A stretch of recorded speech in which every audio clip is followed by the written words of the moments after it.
Hello everyone, this is me Kapil सिक्का। स्वागत है आपका स्टडी की एजुकेशन प्लेटफॉर्म में। इस वीडियो में आज हम चर्चा करने जा रहे हैं एफसीआरए कैसे काम करता है और साथ ही साथ गवर्नमेंट को क्यों एक्यूज किया जा रहा है कि गवर्नमेंट एनजीओस को टारगेट कर रही है। देखिए, हाल ही में क्या हुआ, पूरा जो स्टोरी है वो ये है कि एफसीआरए के जो रजिस्ट्रेशन है वो रिन्यू नहीं किए गए।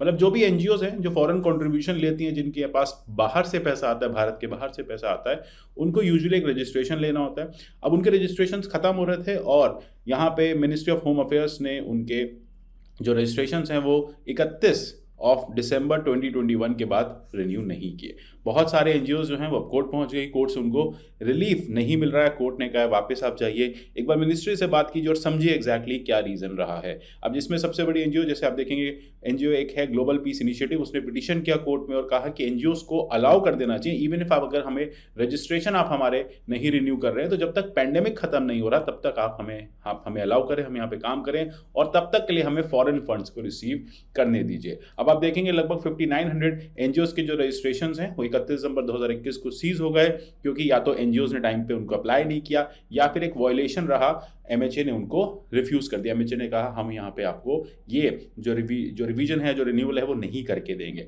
इनफैक्ट आप देखेंगे 25 दिसंबर को भी यही एक मैटर हुआ था लास्ट ईयर 2021 में, जिसमें काफ़ी फेमस एनजीओ है mother Teresa missionaries of charity. अब इसके लिए कुछ एमएचए कह रही है हमारे पास एडवर्स इनपुट्स आए थे, मतलब हमें पता चला जो फंड आ रहा है वो यहाँ पे किसी और एक्टिविटी के लिए यूज़ किया जा रहा है, इसलिए इनके रजिस्ट्रेशन को रिन्यू करने से मना कर दिया गया था। मिशनरीज ऑफ चैरिटीज़ काफ़ी सालों से, दशकों से मैं कहूँगा, भारत में काम कर रही है और ऐसे में ये जो डिसीजन हुआ वो माना जा रहा था कि ठीक नहीं है। लेकिन इसलिए फिर 6 जनवरी 2022 को एमएचए ने वो जो रजिस्ट्रेशन है वो दे दिया और मिशनरीज ऑफ चैरिटी जो है वो काम करने लगी। तो जानेंगे इस वीडियो में एग्जैक्टली किस तरह से एफसीआरए रेगुलेट करता है इन एनजीओस को और क्या वाकई में सरकार एक्यूज है इस तरह की पॉलिसीज को लेके। आप मुझे फॉलो कर सकते हैं @कपिल लाइव पे, यहाँ पे पीडीएफ मिल जाएंगे। @कपिल सिक्का ट्विटर हैंडल पे भी आप मुझे फॉलो कर सकते हैं। तो देखिए, शुरू करते हैं सबसे पहले इवोल्यूशन ऑफ एफसीआरए। एफसीआरए का इवोल्यूशन होता कहाँ से? देखिए, एफसीआरए को क्यों लाया गया था। आपने देखा बहुत सारी एनजीओज जो हैं वो वर्क करती हैं भारत में ही नहीं, देश विदेश में वर्क करती हैं। वैसे बहुत सारी एनजीओज हैं जो उस काम के चलते कुछ फंड्स बाहर से मंगाती हैं, लेकिन एक काफ़ी लंबे समय से भारत सरकार को डर लग रहा था। इनफैक्ट 1969 का जो समय था उस समय काफ़ी ज़्यादा भारत सरकार को लगने लगा कि जो एनजीओज हैं बाहर से फंड लाती हैं, भारत सरकार को डिस्टेबलाइज करने के लिए ला रही हैं। इसी के चलते एफसीआरए को उस समय लाया गया था। वहीं से एफसीआरए का जो एवोल्यूशन है वो देखा जाता है। फाइनली 1976 में एक ऑर्डर जो है गवर्नमेंट ऑफ इंडिया ने उस समय एनैक्ट किया और उसमें ये कहा कि एक स्ट्रिक्ट कंट्रोल रहेगा वॉलंटरी ऑर्गेनाइजेशंस के ऊपर, पॉलिटिकल एसोसिएशंस के ऊपर, जो बाहर से पैसा लेके आती हैं। और इसी तरह से भारत सरकार जो है वो रेगुलेट करने लग गई बाहर से आने वाला फंड। जो भी फंड इन सिविल सोसाइटीज़ के पास आने लगा, एनजीओज के पास आने लगा, वो भारत सरकार के आप कहेंगे अनुमति के बिना, कंसेंट के बिना, या फिर भारत सरकार के पास एक राइट हो गया गवर्नमेंट ऑफ इंडिया के पास कि वो इसको बाद में ऑडिट कर सकते हैं। सो आइडिया यही है कि वो भी एनजीओ अगर बाहर से फंड मंगाती हो तो उसको गवर्नमेंट ऑफ इंडिया को बताना होगा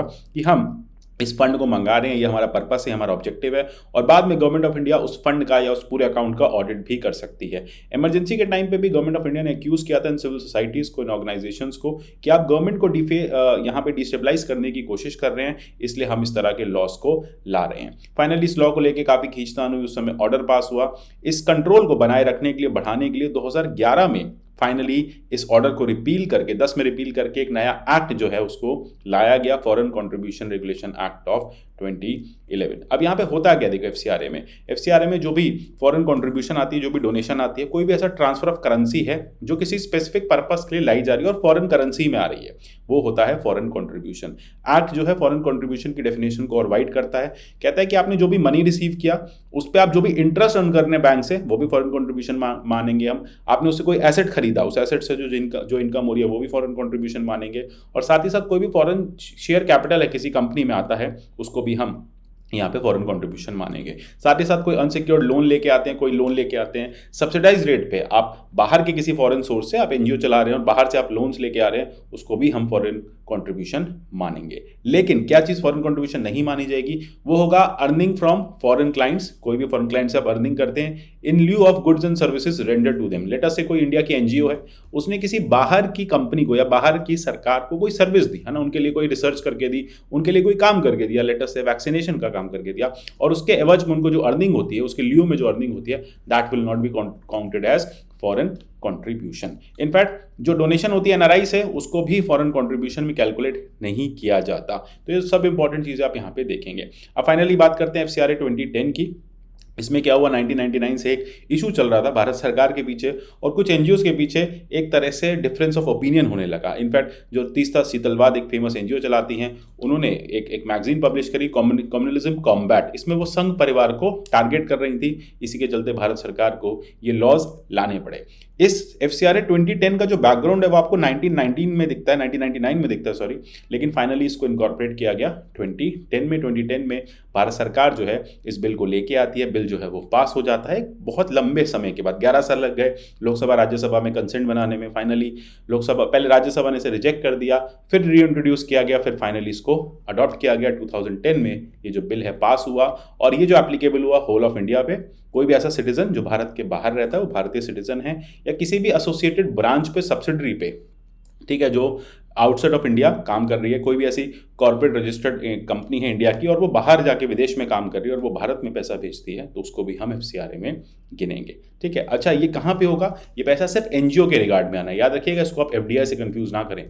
ठीक है, ये है एनजीओ के केस में, मतलब जो भी पैसा सोशल सेक्टर के लिए आता है, जो भी पैसा सिविल सोसाइटी लेके आती है इस तरह के पर्पस के लिए, चैरिटी के लिए, ठीक है, मेडिकल फैसिलिटीज देने के लिए, उसको आप गिनेंगे FCRA में। तो क्या किया गया इस एक्ट से? इससे इंश्योर किया गया कि कोई भी डोनेशन बाहर से आ रही है, कोई भी ऐसा फॉरेन सोर्स है, कोई भी ऐसा इंटरेस्ट है, वो आप फॉरेन कंट्रीब्यूशन में गिनेंगे और भारत सरकार के पास पूरा राइट रहेगा कि वो समय समय पे उसको चेक कर सकती है। बाकी हम डेफिनेशंस की बात करें, एक्ट में एसोसिएशन की बात की गई कि कैसे आप ये कंपनी को बनाएंगे, ऑथराइज पर्सन कौन होगा, कौन ऑथराइज फॉरेन एक्सचेंज के लिए ऑथराइज है, कौन से बैंक में पैसा जाएगा। ठीक है, तो बैंकिंग कंपनी कौन सी इसमें आप चूज़ करेंगे। ये नहीं कि आपने कोई फॉरेन बैंक ले लिया, विदेशी बैंक ले लिया।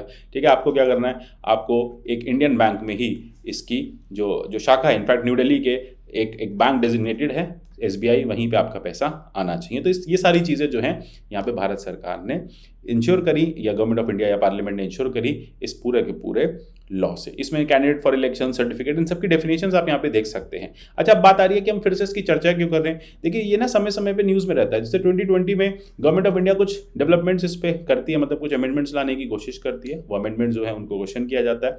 अमेंडमेंट्स क्या है? पहला अमेंडमेंट ये है कि आपने देखा कुछ एक एनजीओ के लाइसेंसेस 2017 में गवर्नमेंट ऑफ इंडिया ने कैंसिल किए। अब कैंसिल क्यों किए? कहा गया कि ये जो काम कर रहे हैं ये एंटी इंडिया काम कर रहे हैं, इनके जो सेंटिमेंट्स है वो एंटी इंडिया है। अब इसको लेके वो लोग कोर्ट गए। अब कोर्ट में इस एक्ट को लेके ये कहा गया कि एक वायलेशन है। कोर्ट ने वहाँ पे ये भी कहा था कि देखो, एनजीओज अगर कोई भी फॉरेन फंड रिसीव करती है तो उनका फंडामेंटल राइट नहीं है, भारत सरकार चाहे तो फिर उनको रोक सकती है। लेकिन साथ ही साथ कोर्ट ने यह भी कहा कि government of India unnecessary provoke नहीं करेगी, फिर अननेसेसरी इंटरफेयर नहीं करेगी इनके वर्किंग में। ठीक है, यहाँ पे ये कह दिया गया कि ठीक है, गवर्नमेंट ऑफ इंडिया के पास पावर है इनको रेगुलेट करने की, लेकिन उसका अननेसेसरी जो है गवर्नमेंट ऑफ इंडिया किसी भी तरह का इंटरफेरेंस नहीं करेगी। ठीक है, तो ये सारी चीज़ें आप देख रहे हैं। इस तरह से जो एक्ट है उस पर प्रोहिबिशन, उस पर ये बात उठाई गई कि किस तरह से अमेंडमेंट इसका 2020 वाला ठीक नहीं है।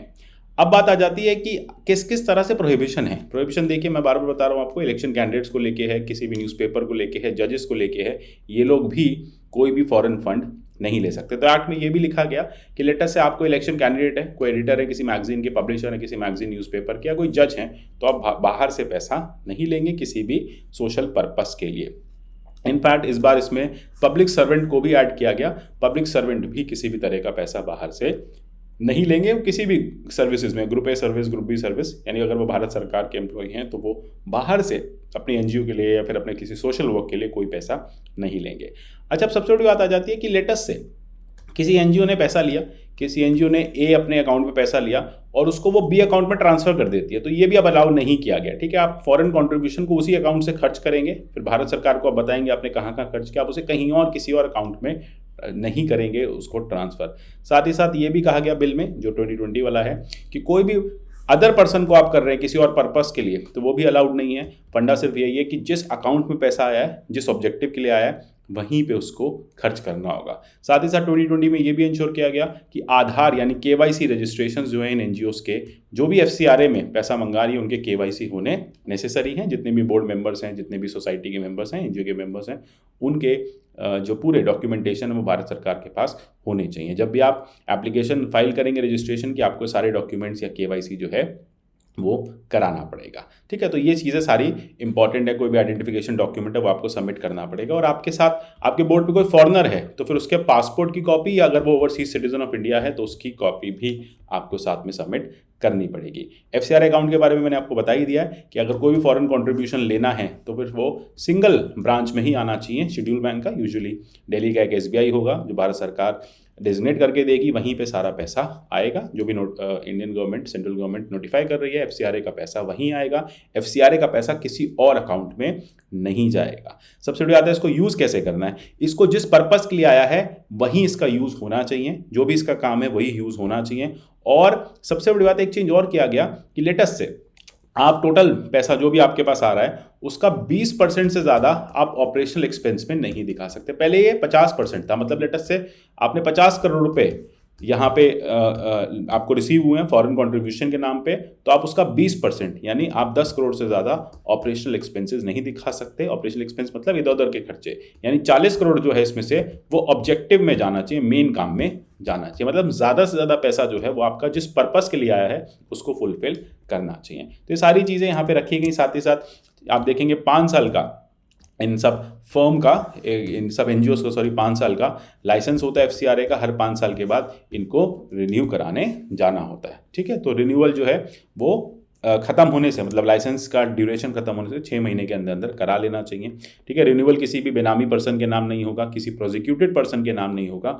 ऐसा पर्सन जिसने कोई कम्युनल टेंशन की है, जो किसी राइट में इन्वॉल्व रहा हो, जो किसी डाइवर्जन में, मिस यूटिलाइजेशन ऑफ फंड्स में भारत सरकार या किसी भी पुलिस कंप्लेंट उस पर चल रही हो, वो एफसीआरए नहीं रिसीव कर सकता। मतलब एक्ट को बहुत स्ट्रिंजेंट किया गया और बहुत ही according to the Indian necessities किया गया है। तो याद रखिएगा सारी चीज़ें यहाँ पे की गई हैं। ये सारी बातें मैं आपको बता चुका हूँ 20% 50% वाली।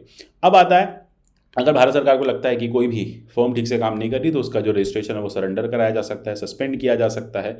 ठीक है, ये सारी चीज़ें कर सकते हैं। अब बात आती है कि हम क्या गवर्नमेंट वाकई में अक्यूज्ड है इन लोगों को हैरेस करने की? ऐसा बिल्कुल नहीं है। देखिए, गवर्नमेंट की भी अपनी एक ड्यूटी है। गवर्नमेंट को भारत के को प्रोटेक्ट करके रखना है, भारतीयों के हमारे कॉन्स्टिट्यूशनल इंटरेस्ट को प्रोटेक्ट करके रखना। अगर कोई भी एनजीओ किसी वेस्टेड इंटरेस्ट से काम कर रही है तो गवर्नमेंट ऑफ इंडिया की यहाँ पे ड्यूटी बन जाती है कि उसका रजिस्ट्रेशन जो है वो कैंसिल करे या रजिस्ट्रेशन की ग्रांट को डिले करे। देखिए होता कैसे, अब लेटर से मैंने एक एनजीओ खोली है, मुझे एफसीआरए रजिस्ट्रेशन चाहिए, मैं गवर्नमेंट ऑफ इंडिया को अप्लाई करूंगा। गवर्नमेंट ऑफ इंडिया मेरा बैकग्राउंड चेक कराएगी, आईबी से चेक कराएगी, इंटेलिजेंस से मेरी रिपोर्ट गैदर करेगी, कहीं मैं किसी फॉरेन पर्सन के साथ इन्वॉल्व तो नहीं हूँ, किसी टेररिस्ट एक्टिविटी इन्वॉल्व तो नहीं हूँ। अगर गवर्नमेंट को लगेगा, एमएचए को लगेगा कि ये पर्सन ठीक नहीं है एफसीआरए फंड्स लेने के लिए, इसको एफसीआरए फंड्स अलाउ नहीं करने चाहिए, तो मेरी एप्लीकेशन को रिजेक्ट कर दिया जाएगा बिना किसी रीज़न दिए। याद रखिएगा, ठीक है, कोई रीज़न यहाँ पे देने की ज़रूरत नहीं है। हाँ, ये कह सकते हैं कि हाँ हमारे पास आईबी से रिपोर्ट आई और हमें लगता है आप उपयुक्त पर्सन नहीं है इस फंड को लेने के लिए। तो जैसे मैंने बताया, एक बार मुझे अगर एफसीआरए ग्रांट मिल गया, एफसीआरए का लाइसेंस मिल गया, तो उस लाइसेंस के बदले मैं अगले 5 साल तक फंड्स जो है फॉरेन लोगों से, फॉरेनर से या फॉरेन कंपनी से, अब जो भी कोई बाहर से कंट्रीब्यूशन आता है, डोनेशंस आती हैं, वो मैं अगले 5 साल तक ले सकता हूँ। ये है सारी बातें। और रही बात कैंसिल करने की, अगर भारत सरकार को बीच में कहीं लगता है कि मैं किसी ऐसी एंटी इंडियन एक्टिविटी में इन्वॉल्व हो गया हूँ तो मेरा जो रजिस्ट्रेशन है वो कैंसिल किया जा सकता है। अगर कोई भी ऐसी ऑडिट रिपोर्ट से पता चलता है कि मैंने इरेगुलरिटी की है, फाइनेंसेस में मिस यूटिलाइजेशन हुआ है फॉरेन फंड्स का, और अगर एक बार कैंसिल हो गया तो 3 साल तक के लिए नॉट री एलिजिबल या नॉट एलिजिबल की कंडीशन में हमें डाल दिया जाता है। इस तरह के एनजीओ को नॉट एलिजिबल की कंडीशन में डाल दिया जाता है। कोई भी ऐसी एनजीओ है अगर वो मिस रिप्रेजेंटेशन कर रही होती है, उसके अगेंस्ट कोई भी इंक्वायरी पेंडिंग है, तो उसके फंड्स तक फ्रीज कर लिए जाते हैं। तो एमएचए के पास ये पावर भी है कि अगर उसके अकाउंट में कोई पैसा पड़ा है वो बैंक अकाउंट फ्रीज कर दिया जाएगा जब तक फाइनली वो मैटर रिजॉल्व नहीं होगा। और अगर आपको लगता है कि आप सरकार के इस एक्ट से नाखुश हैं, ठीक है, आप एक एनजीओ चलाते हैं, आपको टारगेट किया जा रहा है एफसीआरए में, ठीक है, आप सरकार को एक्यूज कर रहे हैं कि नहीं सरकार जो कर रही है वो गलत कर रही है, तो चले जाइए हाईकोर्ट, आपके पास हाईकोर्ट जाने के सारे प्रावधान हैं। बहुत सारी ऐसी एनजीओज हैं जिसको एमएचए ने कहा है कि वो वायलेट कर रही हैं एफसीआरए प्रोविजंस को। फोर्ड फाउंडेशन के साथ भी पहले हुआ था कि वहाँ पे कहा गया था कि नेशनल इंटरेस्ट या नेशनल सिक्योरिटी का एक यहाँ पे मैटर है, वो काफ़ी इंपॉर्टेंट है, और ये एनजीओज जो हैं बाहर से फंड्स लेके आती हैं, ये डिस्टेबलाइज किया जाता है। अच्छा, कई बार इसमें आपने देखा होगा ये मैटर पीछे भी उठा था जब फार्म लॉस वाले इश्यूज चल रहे थे, प्रोटेस्ट चली तो कहा जाता है कनाडा से फंड आ रहा है, यहाँ से फंड आ रहा है। तो कई बार देखिए यहाँ पे सरकार की भी ड्यूटी होती है कि इस तरह से वो क्रॉस चेक करे, क्योंकि देखो हम ये कहें कि सिविल सोसाइटीज़ एनजीओज को बंद कर देना चाहिए, वो अच्छी चीज़ नहीं है। देखिए सिविल सोसाइटी का बहुत इंपॉर्टेंट रोल है, ठीक है। और पहली बार ऐसा नहीं हुआ है कि इस गवर्नमेंट ने बंद किया, इससे पहले भी गवर्नमेंट्स अगर आप देखेंगे, चाहे मनमोहन सिंह गवर्नमेंट हो, प्रीवियस गवर्नमेंट्स हो, वो भी इस तरह से FCRA के लाइसेंसेस कैंसिल करती रही हैं। क्रिटिसिज्म ज़रूर है एक्ट में, जो अमेंडमेंट आया था 2020 का, उसका क्रिटिसिज्म यही था कि नेशनल इंटरेस्ट की डेफिनेशन बहुत ओपन एंडेड है, बहुत वेग है, सरकार अपने हिसाब से तो चला सकती है। कई बार देखा भी है सरकार मनमानियाँ करती हैं। तो दोनों चीज़ों को देखो बैलेंस रखना ज़रूरी है। एक एपेलेट अथॉरिटी बनाना ज़रूरी है कि लेटस से MHA ने कोई भी रजिस्ट्रेशन को कैंसिल कर दिया हो तो NGO जो है वो किसी एपेलेट अथॉरिटी के पास चली जाए और एपेलेट अथॉरिटी से मैटर को रिजॉल्व करा ले, ठीक है। तो ये इंपॉर्टेंट चीज़ें यहाँ पे है। हम अगर बात करेंगे कि नहीं NGOs को बंद कर देना चाहिए, वो बिल्कुल गलत है। NGOs की काफ़ी इंपॉर्टेंट यहाँ पे एक इंपॉर्टेंस है, उनकी सिविल सोसाइटी की काफ़ी इंपॉर्टेंस है। कहते हैं गवर्नेंस के लिए कि अगर कोई भी गवर्नेंस या कोई भी ऐसा पॉलिसी अगर गवर्नमेंट ठीक से डिलीवर नहीं कर पाती तो NGOs काफ़ी हेल्पफुल रहती है। इनफैक्ट आपने कोविड के टाइम में देखा होगा इन NGOs का काफ़ी इंपॉर्टेंट रोल रहा है वैक्सीनेशन को लेके, जो भी होमलेस हो गए थे उनके फूड एंड अरेंजमेंट को लेके, जो लोग ट्रैवल कर रहे थे फूड पे तो उनके रास्ते पर उनका सहयोग देके, तो काफ़ी ज़्यादा चीज़ें NGOs ने यहाँ पे की हैं। कोविड के टाइम में जिस तरह से लोगों की जॉब चली गई थी तो NGOs ने काफ़ी फाइनेंशियली मटेरियल के फॉर्म में उनको काफ़ी सपोर्ट किया है। एजुकेशन को लेकर बहुत सारी NGOs देश भर में काम करती रहती हैं, हेल्थ केयर को लेकर बहुत सारी NGOs काम करती हैं, डेवलपमेंट को लेकर बहुत सारी NGOs देश में वाकई में काम करती हैं। तो ये कह देना कि NGOs को बंद कर देना चाहिए, NGOs को ओवर रेगुलेट करना चाहिए, वो भी सही नहीं है। याद रखिएगा डेमोक्रेसी में सिविल सोसाइटी का रोल भी उतना ही इंपॉर्टेंट होता है जितना हम लोग का होता है। तो सिविल सोसाइटीज़ यानी जो NGOs हैं ये भी एक तरह से स्टेक होल्डर हैं डेवलपमेंट की। हाँ, इनको रेगुलेट करना नेसेसरी है, बट हाँ ओवर रेगुलेशन भी ठीक नहीं है और अंडर रेगुलेशन भी ठीक नहीं है। तो फाइनली हमारा क्या इसमें कंक्लूजन है कि एक बैलेंस्ड रेगुलेशन इनका नेसेसरी है और इनका जो रोल है सोसाइटी में बहुत इंपॉर्टेंट है, देश के डेवलपमेंट में बहुत इंपॉर्टेंट है और इनको भी सोचना चाहिए, NGOs को भी सोचना चाहिए कि जो भी ये काम कर रही हैं वो देश हित में होना चाहिए। आशा करता हूं टॉपिक क्लियर हो गया होगा। प्रीलिम्स आ रहा है, ठीक है, 120 दिन रह गए। टारगेट 2020 का कोर्स हमारा परचेज कीजिए, फाउंडेशन कोर्स परचेज कीजिए। मिलते हैं अगले सेशन में, तब तक के लिए goodbye, take care and God bless you all.